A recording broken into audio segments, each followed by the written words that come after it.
very central. That rabbis give us a key to understanding the redemption process specifically, but in general, the way the guidance of God of the world.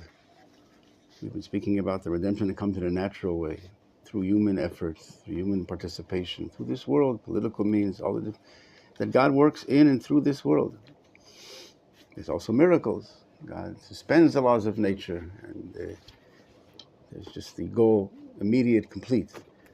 But there's the natural developmental process, how the world, God brings the world to perfection. And the Ramchal says in Dat Tvunot that this is the way that God, the main guidance of God in the world, of the slow process of each stage developing and continuing.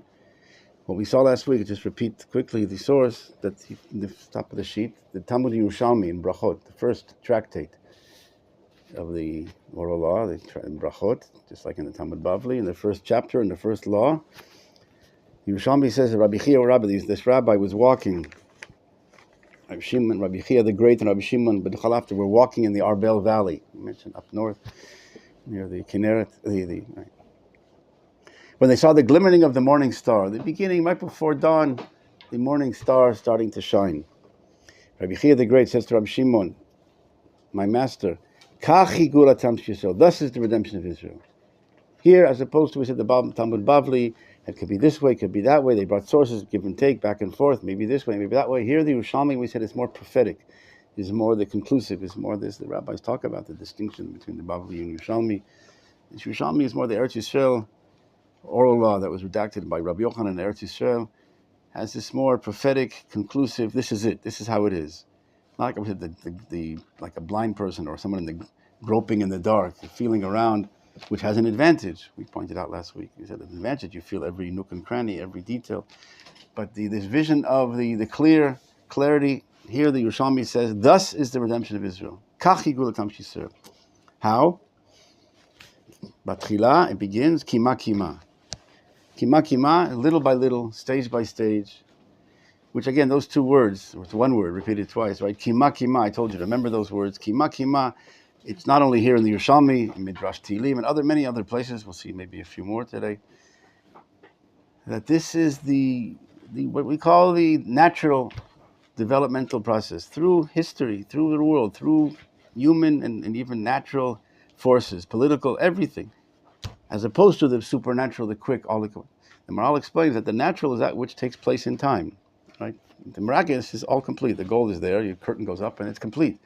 The natural is that which takes time and develops. The same ideal, the same goal, which always exists. In the eyes of God, there's no past, present, future. The goal already is the future ideal, the perfection. But to get there, in our eyes, it unfolds, unpeels, and it seems to be developing and growing until it's fully exposed. That's the natural way. And here the Yerushalmi says the final redemption is in this natural, kima kima, slow way, stages. And again, one conclusion we said, one ramification of that stages, is that even though it's not complete, not perfect right away, doesn't mean it hasn't begun. That's what stages mean. Stage one is not the end. It's only stage one. There's stage two, there's 20, 100 stages. It's not complete. But there are those in the middle of the process that are complaining or despair. We're waiting for X. This is the goal. This is the ideal. This is the perfect state. And look how far we are from this. This you call redemption, the state of Israel, secular, pointing out all the deficiencies in that which is lacking, which is true. It's lacking, but each stage is lacking because it's not perfect yet. But to appreciate what is taking place, to appreciate what is there, not what is lacking, what is still a lot more to go.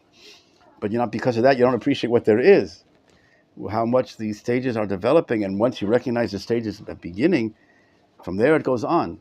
We mentioned, I said, the Or Sameach in the Parshat in Dvarim chapter 30, his commentary on the Torah, Rabbi Meir Simcha from Vint, on the chapter 30 in Dvarim.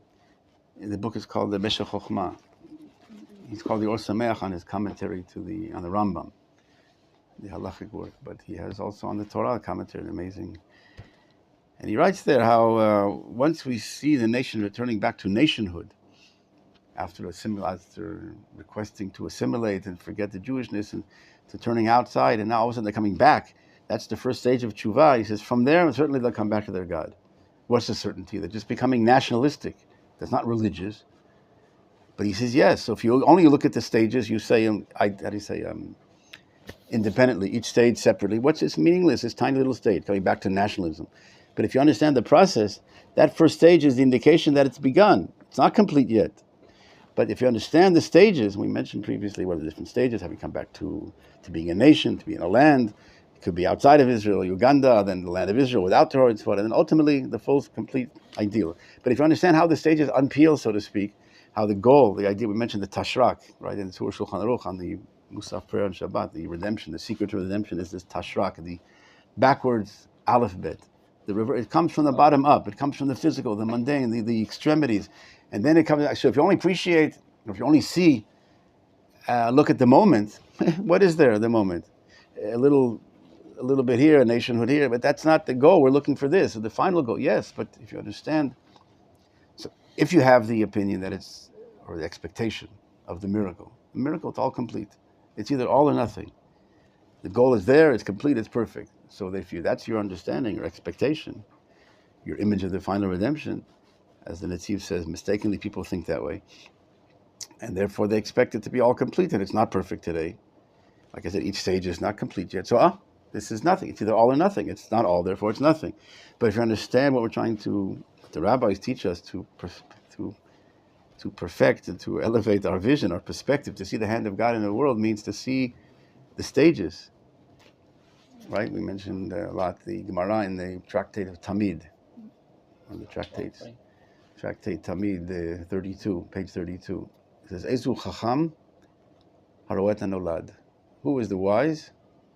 It's he that sees the Nolad, that which is being born, that which is developing, that which is not yet fully grown, but he sees that which is growing. The vision that sees processes, the stages, understands the developmental process. And that takes a more level of abstraction, because the physical eyes, the senses, the senses, the five senses, we have pick up the moment, the newspaper, the picture, you see what the moment, what there is presently exists. You don't see what's going to be, what's developing. You see what is there now. But we mentioned Rabbi Akiva at the end of the tractate of Makot, when he sees the jackals coming out of the Holy of Holies. And he's already laughing, because he sees already the seeds of the future building. But it's only seeds. In other words, the opposite. Other people just see what the moment, and jackals, and it's the desecration of God's name in the holiest place. And here, jackals and wolves, and desecrating this holy place. But he sees the moment. But he sees what? Jackals, wolves, shualim. A wolf, an animal. Or fox. Fox, right? It could be a fox, whatever it is, right? It could be the translation is fox. Zev is a wolf. Fox, Shua, no. But what is he? How can Rabbi Akiva laugh? He sees the destruction, but he sees the seeds of how that's the destruction is part of an indication of what, like we mentioned, when you build a building, you dig down in the wrong direction. You're going down, digging deep. That's an indication of what great superstructure is you're building, your high skyscraper you're building that requires such deep foundations.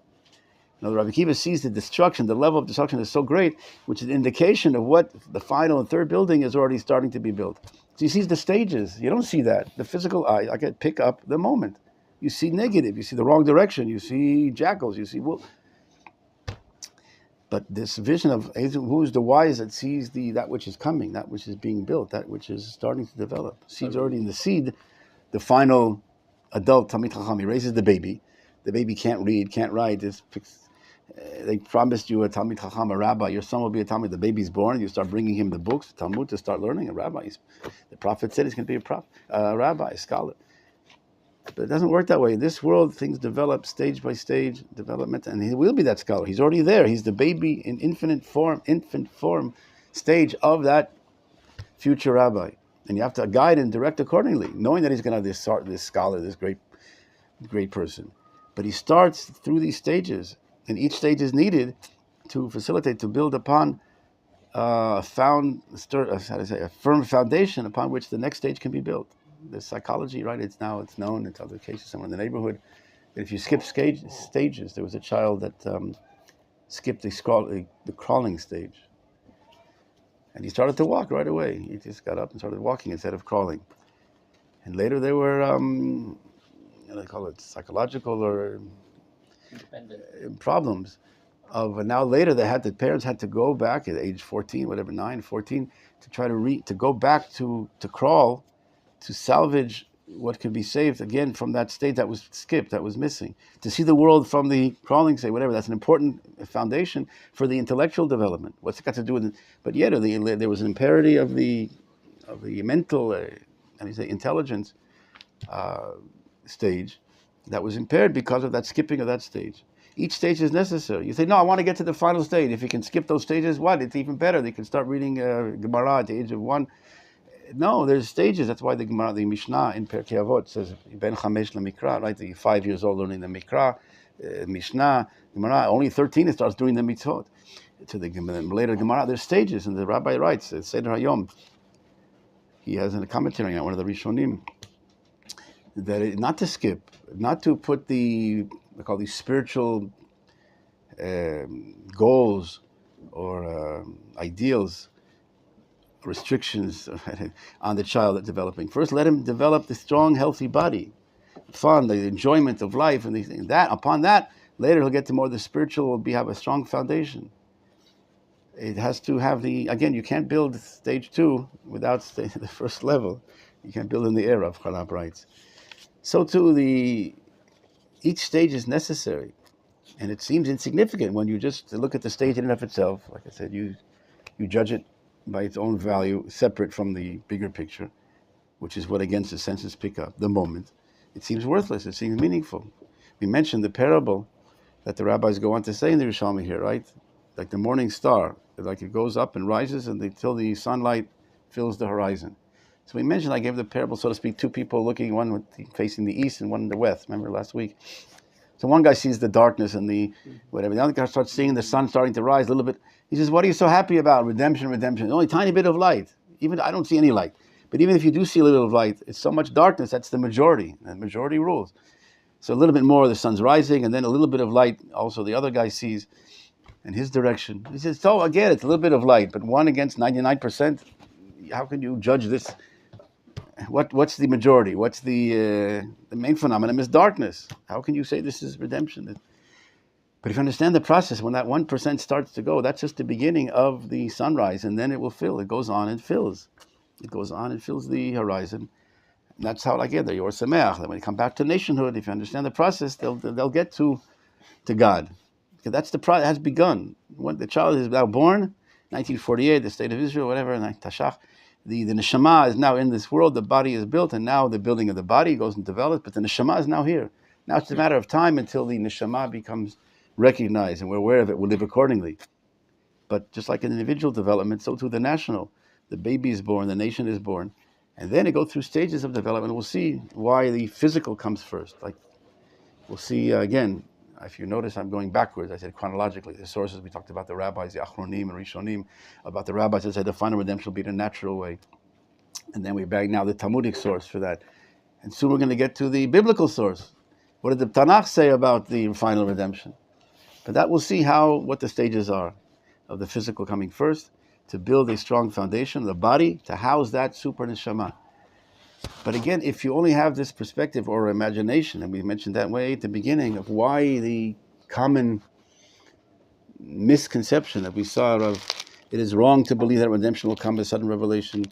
To our great misfortune, there are many who yet mistakenly believe, Rav Gutmacher, Rav Kalisher, and others. The common assumption was we're waiting for God to bring the redemption. And we explained why.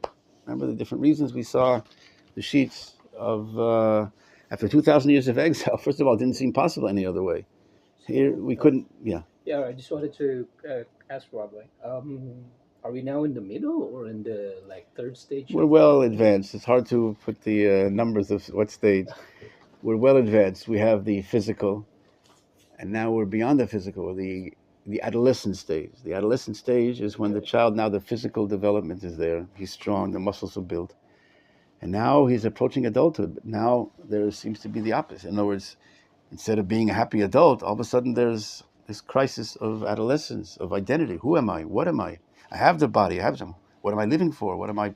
In other words, a search for identity. In other words, because the spiritual stage is now ready to come about, is demanding its expression, And the child is as yet unaware of his spiritual essence and meaning. He's just growing up because he understands the natural, instinctive drives that pushed and developed him to this stage.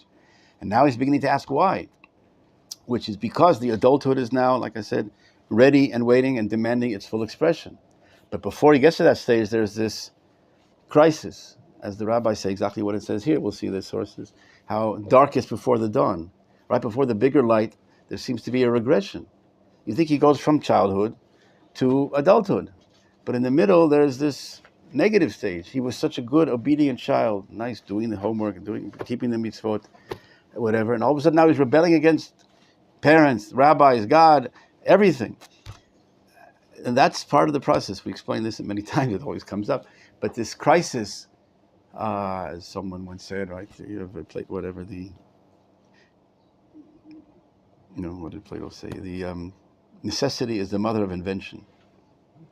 But I would say here, the necessity, the crisis, is the mother of advance. In other words, because of the seeming collapse, that's what causes this need and this push and this thirst to go to the next stage. If everything was happy in the childhood stage, he would stay put and remain an happy child, happy-go-lucky, without questioning whatever.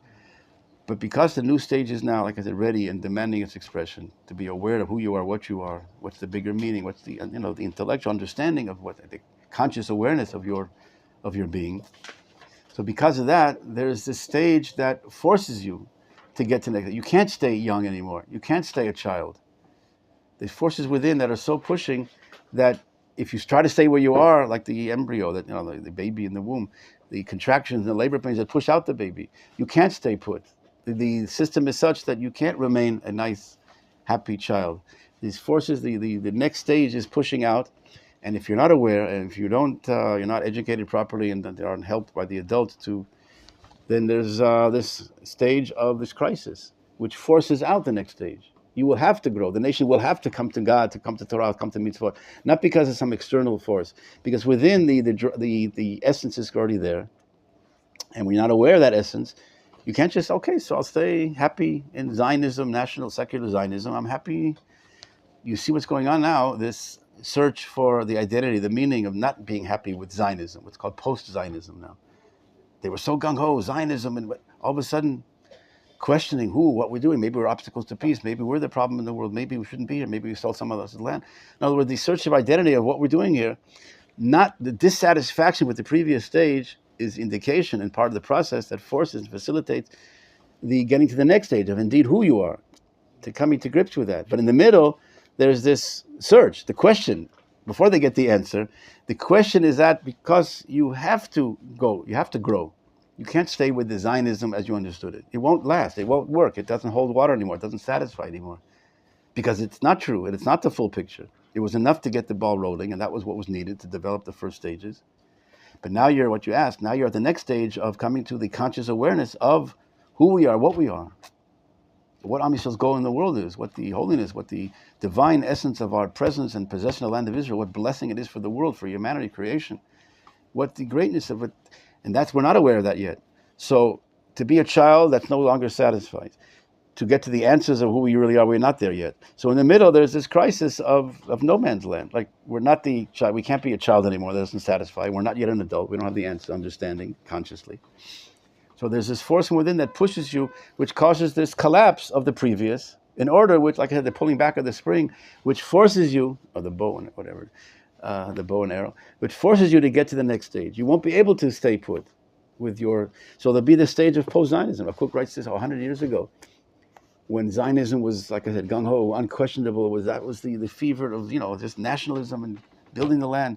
He says there'll be a point that you'll reach, that you'll get to the hatred of the land of Israel, hatred of Eretz Israel, I guess, of the nation of Israel. In other words, you get to post-Zionism.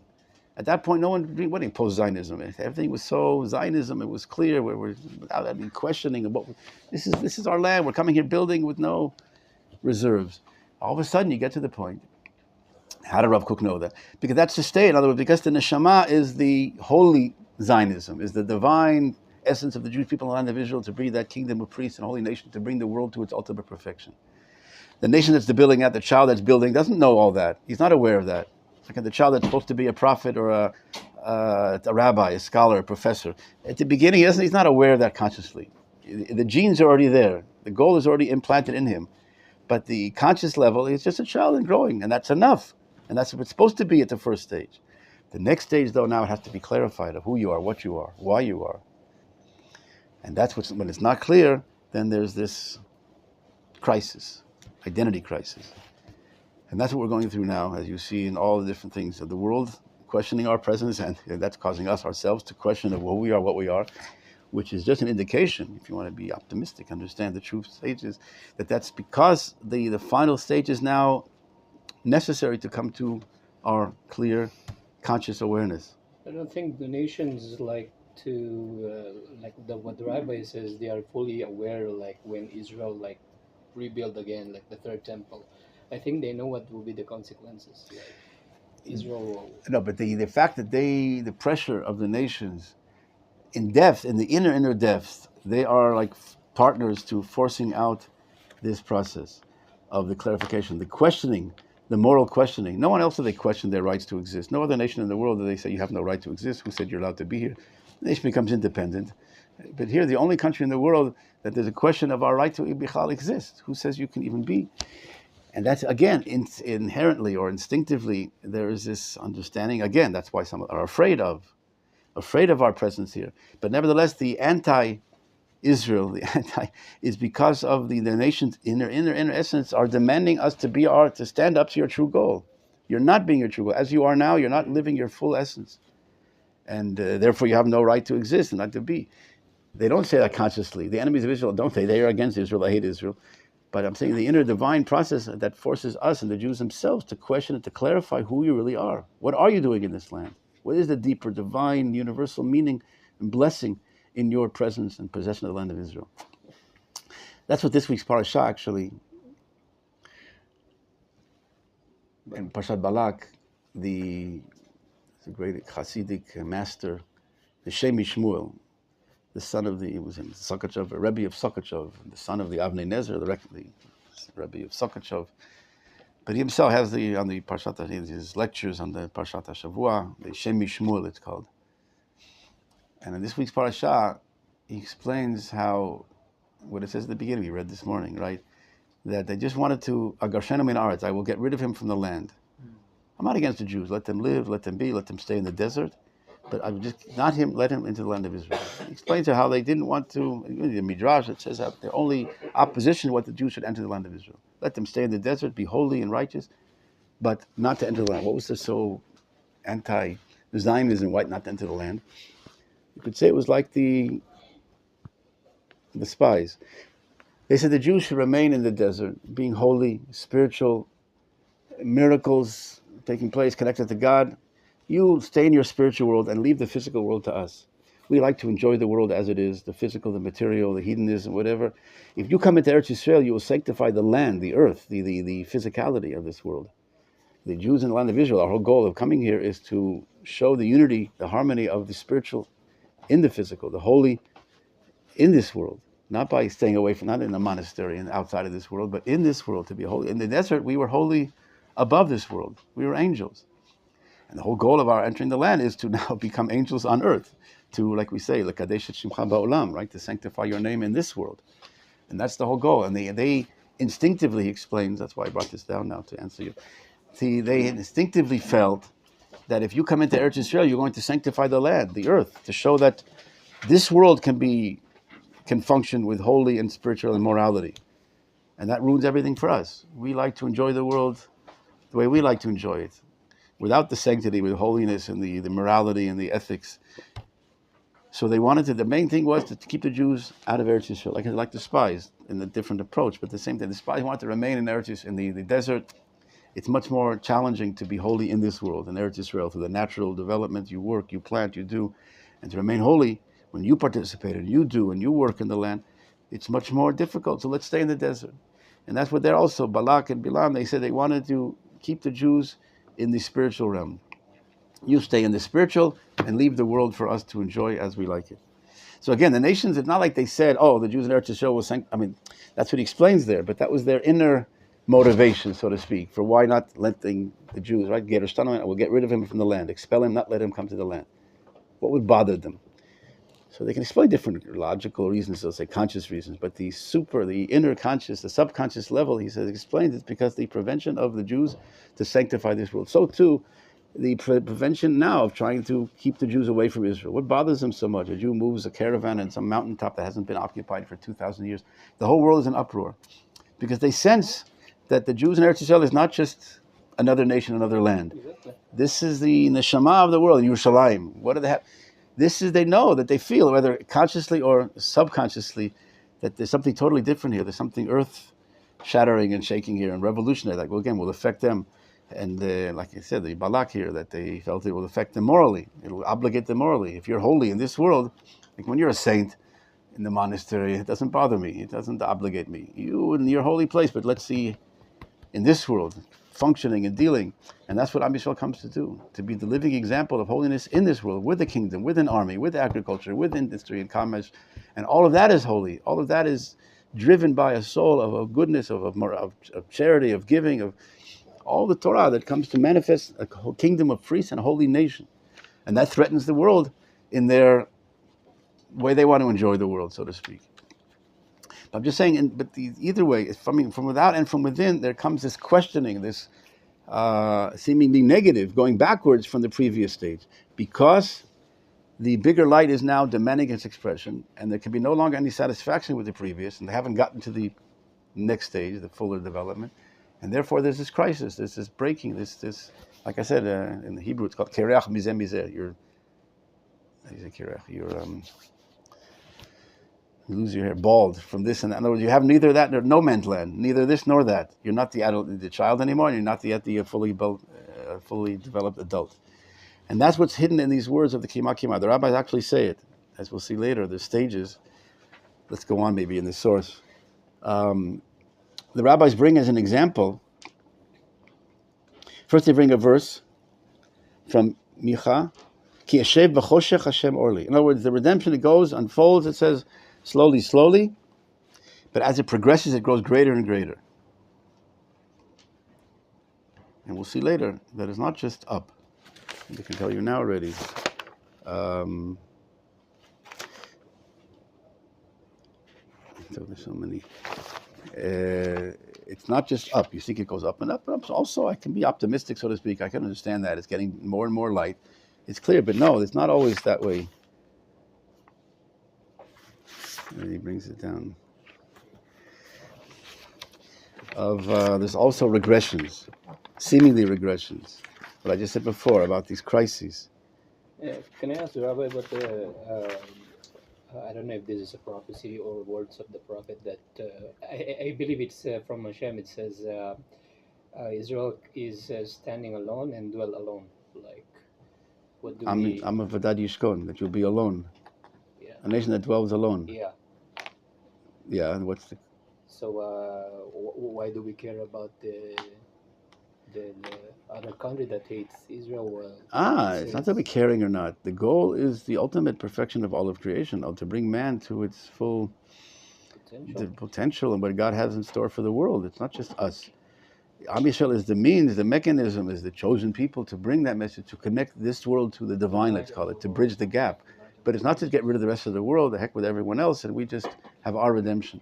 The goal is Kiddush Hashem, is to sanctify God's name in this world. And all the nations will recognize, all the prophets, that the nations will recognize, and no longer will it be war.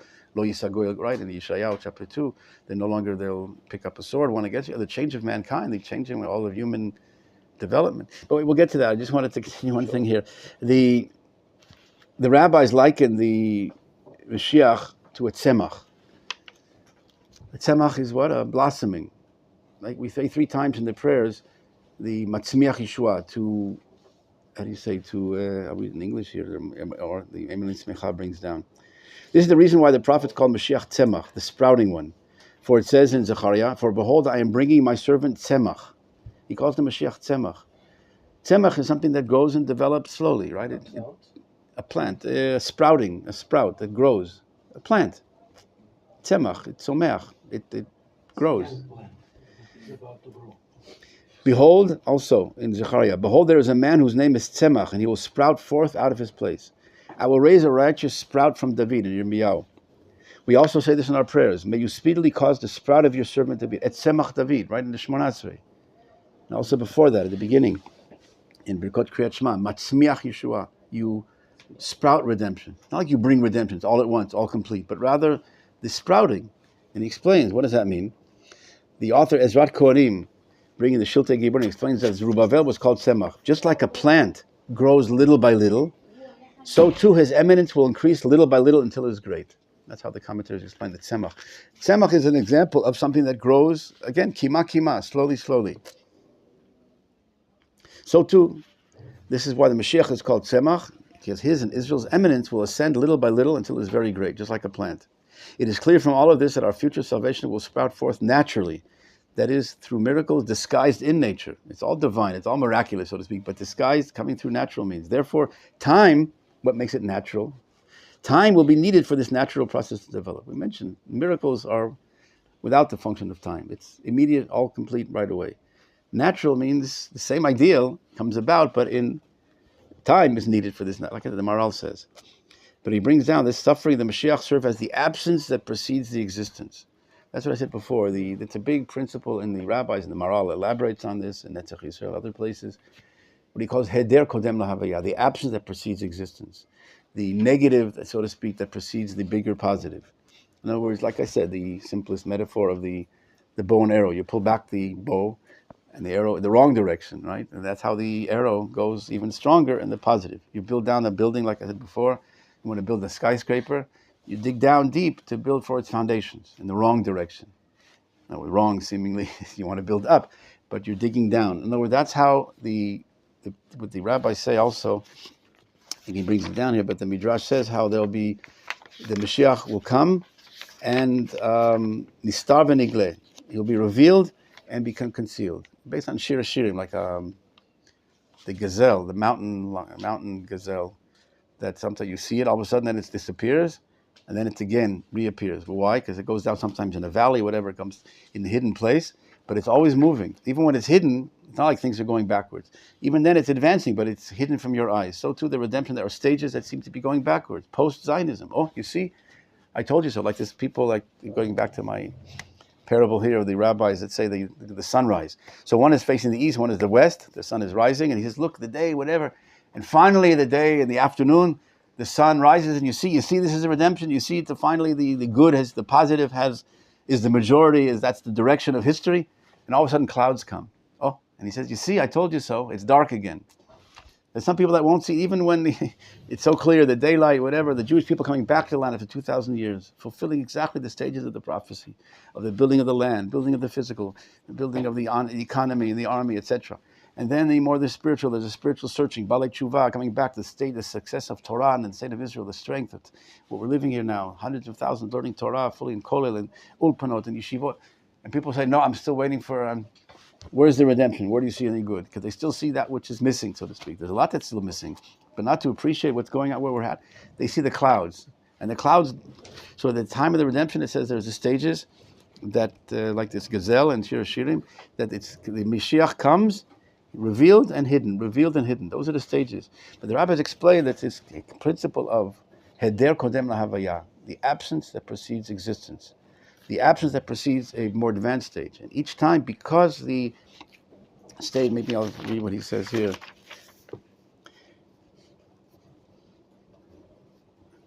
I'm reading from Eibon Nitzmecha, the English edition, page 138.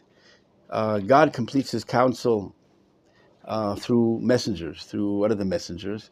God will not initiate the redemption. Rather, after Israel returns to the land, Hashem will complete the process. We have to do. What does the natural redemption mean? We have to participate, do all that we can, like the whole book he writes about. That we have to do all that we can do, and then God's help will be forthcoming, as we saw before, right? The Radak and everything, that God works through you and in you. The counsel of his messengers in the prophet refers to natural processes, which are God's messengers. Who's running nature? Mother Nature? There's something independent, God forbid. There's dualism, there's God and there's nature. God is behind nature also. It works, he's propelling all of history, the mover of history. So the natural processes, which are God's messengers, that is to say, the Jews will initiate the process and Hashem will complete their work.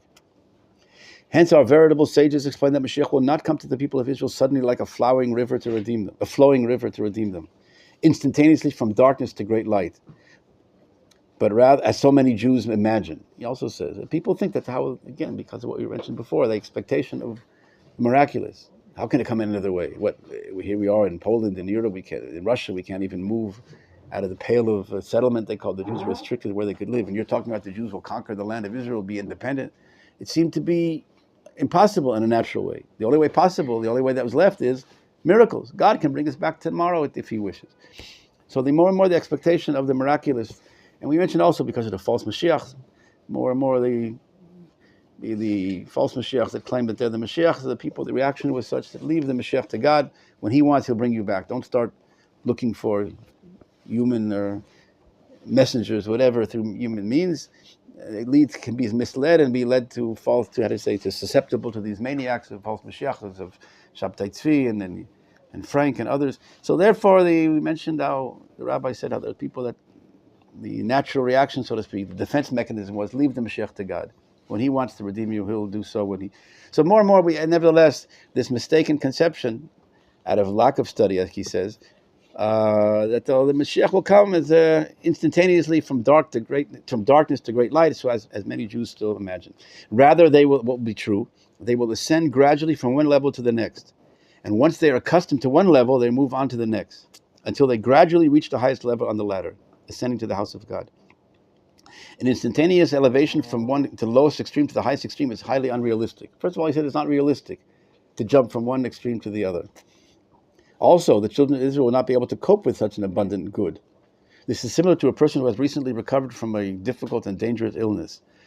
Due to his intense weakness, he cannot suddenly indulge in an excess of food and other physical pleasures.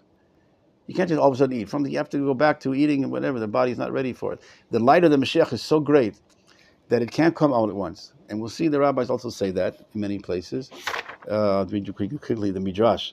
When the Holy One reveals his Shekhinah to Israel, what is the redemption? The revealing of the Shekhinah, God's presence, its connection to God is so real, tangible. But that's an amazing revolution.